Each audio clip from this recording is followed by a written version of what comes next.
Good afternoon, all you red-blooded, hard-working American citizens. Welcome back to my table. I gotta tell you, I've been pretty happy all day. I'm a simple man. Simple things can just make me happy. But I want to talk to you a little bit about some things that's gonna happen to us. We're totally involved. But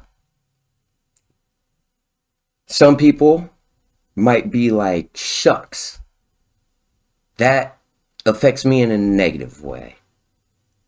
But then some other people can say, awesome, it's going to affect me in a positive way.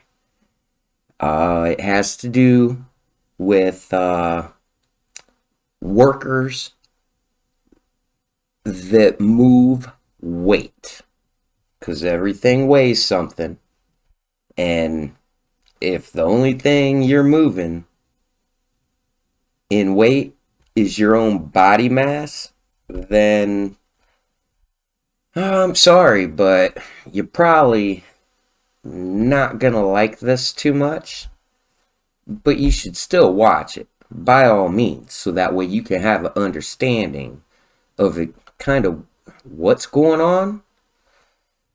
So let's dive into this.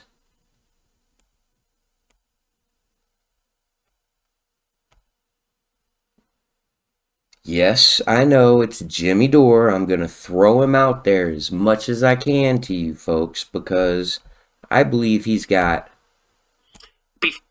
a pretty good take on understanding the more of the whole story of things that occur to us. But he's got this chart here. And what is this chart? The gap between productivity and a typical worker's compensation has increased dramatically since 1979. Just say 80s. So right here, from since before 1960, you can see the gap. The blue line is productivity compared to the light blue line, which is our income, aka, our paychecks of people that move what I call weight. And you can see how big this gap is.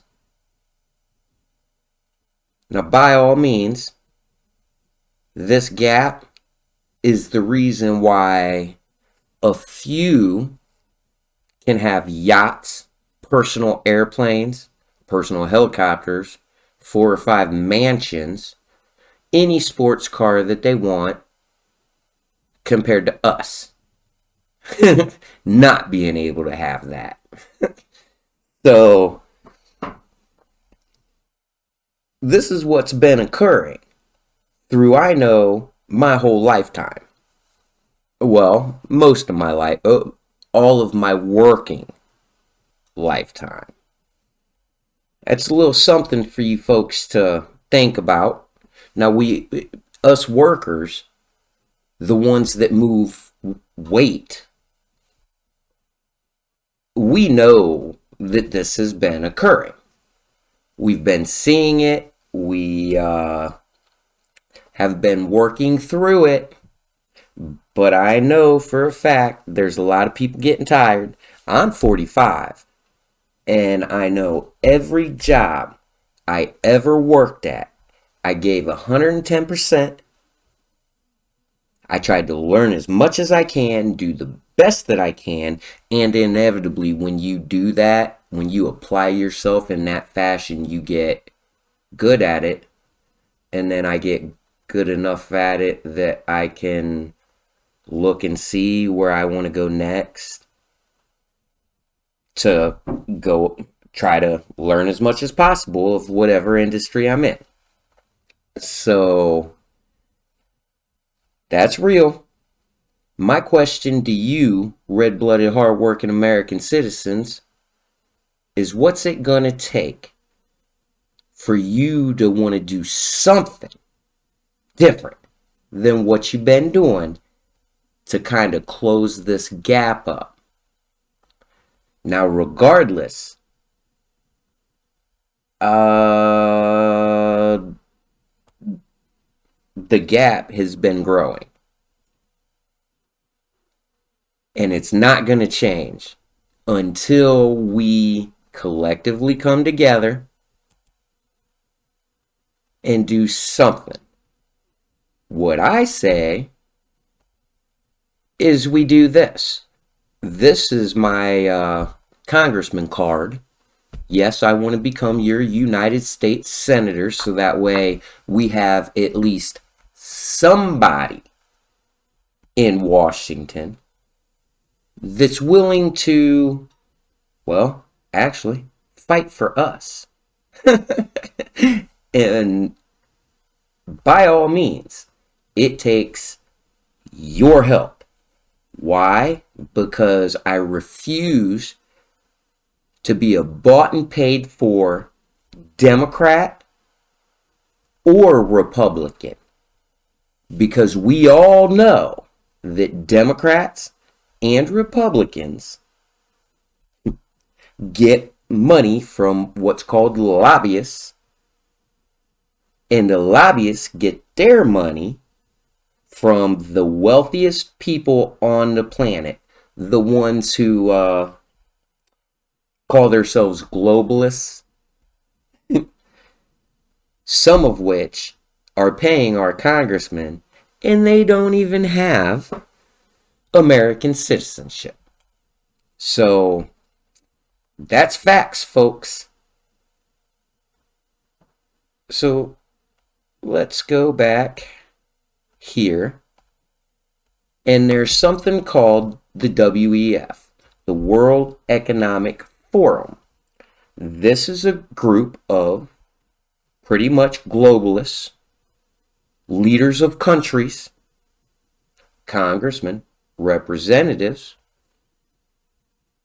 that are making this income gap grow.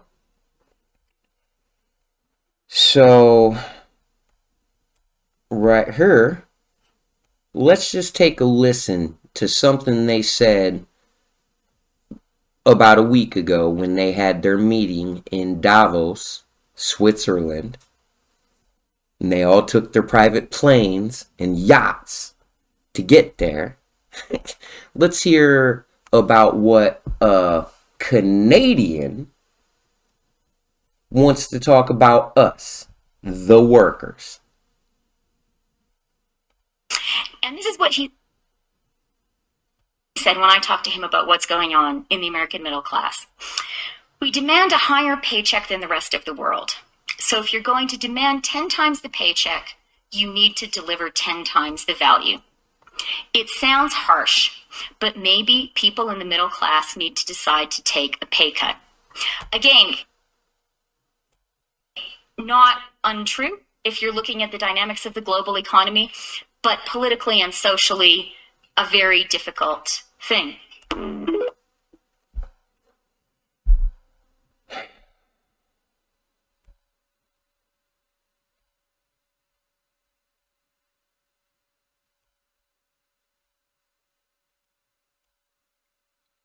Did you hear what that lady said? Now, she's from Canada, but she be talking about us and our middle class. What I learned about middle class, what that actually means in each and every one of our communities, is the average income of people in your community. Now, I know in my community, the average income is approximately $45,000 a year. Now, I know that's not me. I'm not average. I'm below average, aka poor, but I can't get any insurance or any help because my son's already grown. I did my job. So, what that does mean is there's a lot of folks out there that they're coming after.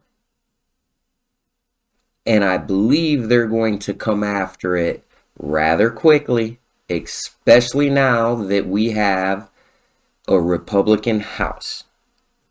Because through my lifetime of learning about how our government controls us, some of the harshest moments that our government's ever done anything to our population comes from the Republican Party. So, an example of that is one of the only times in American history that our government shut down over 50% of commerce in America, looked at every one of you folks and said, stay in your house. Don't go nowhere. Don't go see your family. Don't go see your friends. Was when Donald Trump was president. So Donald Trump handed the keys to the Ferrari to Dr. Fauci and Bill Gates, the CDC, the WHO, World Health Organization, and almost locked you up. So I'm excited because I'm pretty sure if we don't do something soon, Trump's going to get elected again. And since he got away with doing it the first time, because we didn't do nothing, he's going to do it a second. I'm so excited for the future because I know that's pretty much right. I have something to look forward to, so that way maybe all you people might want to do something different than what you've been doing before. Now, they want us to take a pay cut. How do you do that? I'm not a psychic. I don't have a magic crystal ball that I can look into and see the future, folks. But I know they've done it before.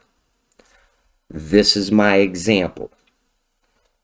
I was working with a gentleman at a place called Broshko, part of J Industries. And back in 2008, that stock market crash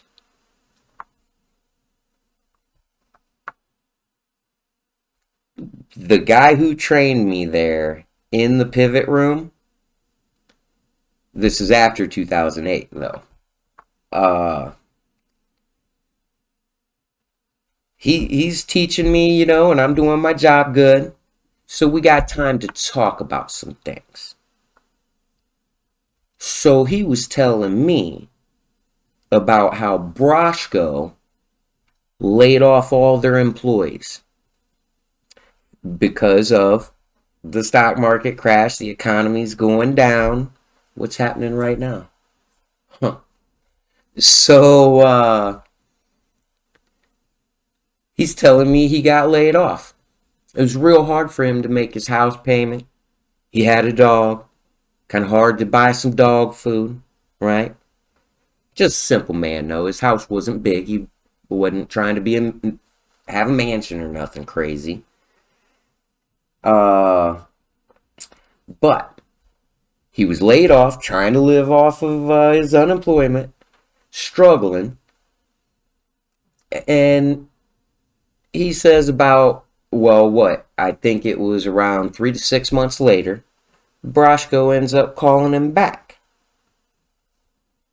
So they called him back, but you're going to have to take a $2 an hour pay cut. I looked at that man and said, you took a $2 an hour pay cut, went back to that shithole, is what I'll call it. Most of our jobs are shitty. If you move weight, you're like, man, shit, I'm tired. Stop asking me to move more. But you seen how the productivity rate went up per worker. So he's like, yes, I did. And he was still there to train me the best that he could. Why? Because he just wanted help. We are in that same climate right now, folks. And I'm excited because like I like wearing nice dress clothes. So then some of those folks sitting in the offices, twiddling their thumbs, looking at their cell phones. There's a statistic out there. Most office people spend 2 hours out of their 8 hours a day doing something other than work on a computer device. They're coming after you folks. And as soon as they do, it opens up the door for somebody like me. So, I don't want to take nobody else's job. I wished we still functioned in a logical way, which says if I work hard down here and I learn, I apply myself, I learn, I go to work prepared. The better I do, the better you look, the bigger the company grows. And hopefully, when you get promoted, you'll say I should get your job. So that way everybody moves up through the system. Instead of what we have been doing for years, which is hiring college graduates that supposedly are qualified for a job, but have no work experience in the industry. Now, I don't blame you young folks that went to college. You only did what the school and what your parents told you should do. You got to get good grades in high school. High school's pretty much on my application for graduating high school. I say, what did you major in? College prep. They prepared me to go to college. And then you go to college, you supposedly learn something, but I'll tell anybody, you only learn what you can retain. And when colleges try to cram all this stuff into you, and you have no actual practice time at doing it, good luck. I feel bad for you, the youth in our country. Technically, I don't blame you. I blame society, the issue, the smart people who told you this is what you got to do to be successful in America. So it's getting ready to happen again. Now, there's a lot more to this, except I'm already past the 20 minutes.